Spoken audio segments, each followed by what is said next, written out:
Bayangkan, sebuah malam di Makkah. Kota itu sunyi namun penuh tekanan. Dakwah Rasulullah telah mengguncang Quraisy. Berhala-berhala mulai dipertanyakan. Kekuasaan mereka retak. Dan malam itu para pemuka Quraisy sepakat, bukan untuk berperang, tapi untuk menawar. Datanglah Utbah bin Rabi'ah, seorang bangsawan terpandang, mewakili seluruh kekuasaan Makkah. Ia duduk di hadapan Rasulullah. Tidak ada pedang, tidak ada ancaman. Hanya satu tujuan, menghentikan kebenaran. Dengan suara tenang, ia berkata, "Wahai Muhammad, jika engkau menginginkan harta, kami akan mengumpulkannya hingga engkau menjadi orang terkaya di Makkah. Jika engkau menginginkan kekuasaan, kami akan mengangkatmu menjadi pemimpin kami.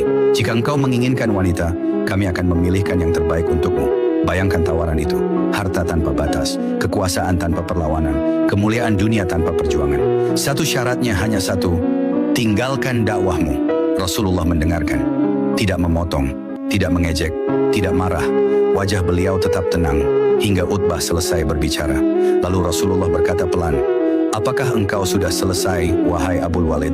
Kemudian beliau membaca ayat-ayat Al-Quran, tentang Allah yang Maha Esa, tentang kebenaran dan kebatilan, tentang akhirat dan pertanggungjawaban. Suasana berubah, Utbah terdiam, dadanya bergetar, bukan karena ancaman, tapi karena kebenaran.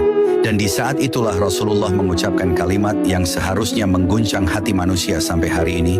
"Demi Allah, seandainya mereka meletakkan matahari di tangan kananku dan bulan di tangan kiriku, agar aku meninggalkan urusan ini, aku tidak akan meninggalkannya hingga Allah memenangkannya, atau aku binasa karenanya."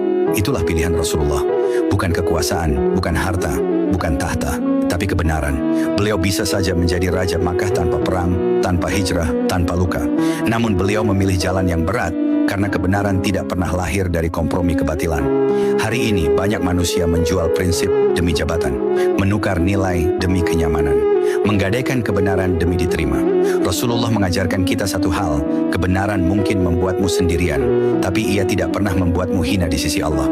Jika kisah ini menyentuh hatimu, tuliskan dengan jujur, "Ya Allah, kuatkan aku untuk memilih kebenaran meski berat," dan bagikan, agar lebih banyak hati belajar bahwa kemuliaan sejati bukan pada kekuasaan, tetapi pada keteguhan iman.